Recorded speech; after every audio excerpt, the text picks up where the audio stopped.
So this is the first video, and the first thing I want to talk about, to start with, I want to talk about bounce. I'm bouncing, and I just don't want to tell you what I do. I want you to understand it from a scientific point of view. So I'm going to start with just a discussion of Isaac Newton, because he wrote the laws of motion, and he wrote some stuff on gravity, and that all has to do with the physics of playing the drums based on bouncing. And I want to talk about bouncing. So the three laws of motion are: one, an object in motion tends to stay in motion until something else affects it. And the second law was that the force involved in that motion depends on the mass of the object in motion and the acceleration rate that it has. And the force is actually the energy that's in that motion.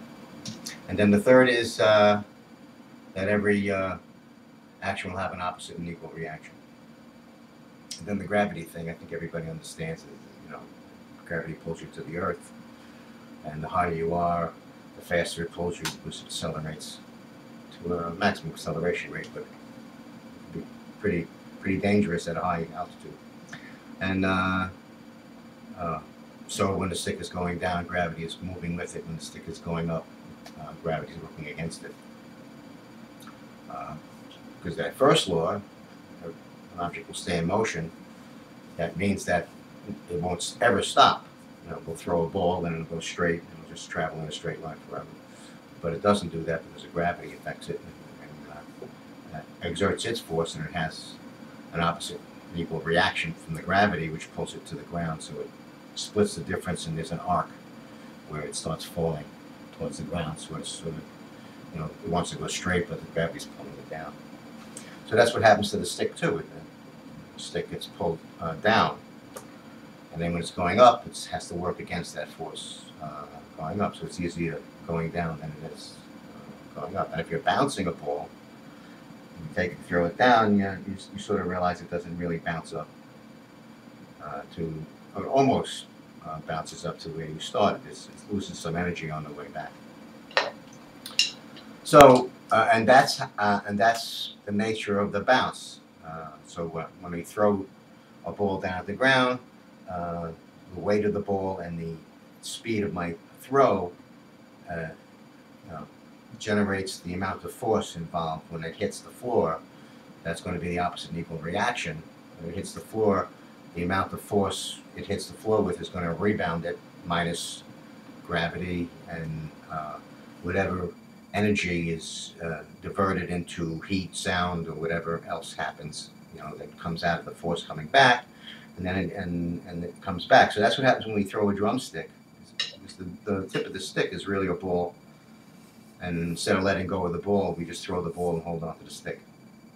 And so it comes down. When it comes down, whatever speed it's going at, and the weight of the stick, and whatever's behind it, the weight of my hand, my fingers, my arm, comes down and strikes the head, which is stationary, so it's going to cause an opposite reaction back and rebound it back upward in the same opposite direction that it came down, perfectly vertical. If you throw it down, of course you need a straight stick.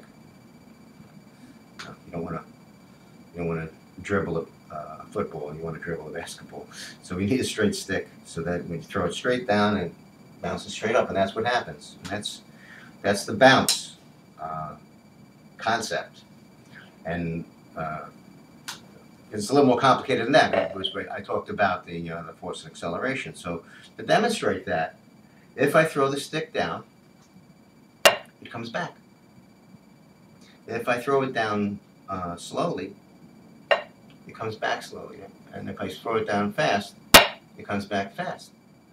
Now notice what happened though. There was a difference between when I throw it slow and when I throw it fast. More sound energy is generated, and the reason that more sound energy is generated is because when I increase the acceleration of the mass coming down, I increase the force, and when I increase the force, it comes back faster and it makes a louder sound, which is more energy involved in that. So, and that's how it works. If I throw it slow, it comes back slow. If I throw it a little faster, it comes back faster. And if I throw it faster, it'll come back faster, and it'll keep getting louder and louder. Now, that's one way to demonstrate the physics of speed equaling power, which is a concept that not many people talk about, but actually speed is power is a manifestation of speed.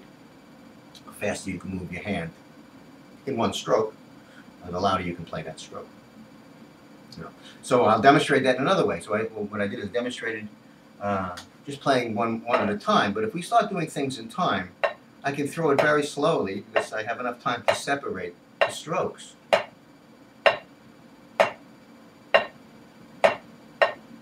But when I speed it up, all of a sudden there's no time for separation anymore, and I have to throw the stick a little faster in order to get ready for the next downbeat. And the faster I do this,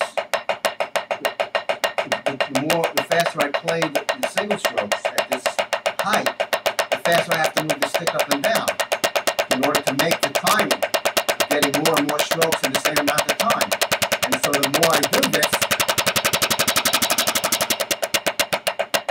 the more you see, the more energy is generated from the speed of the stick, not from the amount of mass that I change, because I can't change my mass.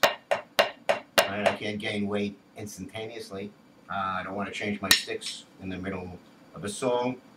And so the way we rely on getting louder is going to be from the speed end of it, which is I'm going to try to move my stick faster to create more of an impact on the drum.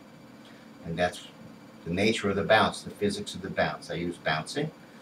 And the reason I use bouncing is because it's easy on the way down, and I don't have to pick the stick up. I'm not fighting gravity and using my energy to pick the stick up. I'm using the physical energy of the rebound, or the equal and opposite reaction to the force I generated on the way down to reset my stick for the next beat. And depending on how fast I want to play that next beat, I'm going to have to judge how much time I have to get up and down, and I have to judge that against how loud I want it to be. So I have to negotiate a speed that's not going to be too loud, but it's going to be fast enough to get me to the next stroke. And that's all I want to say now.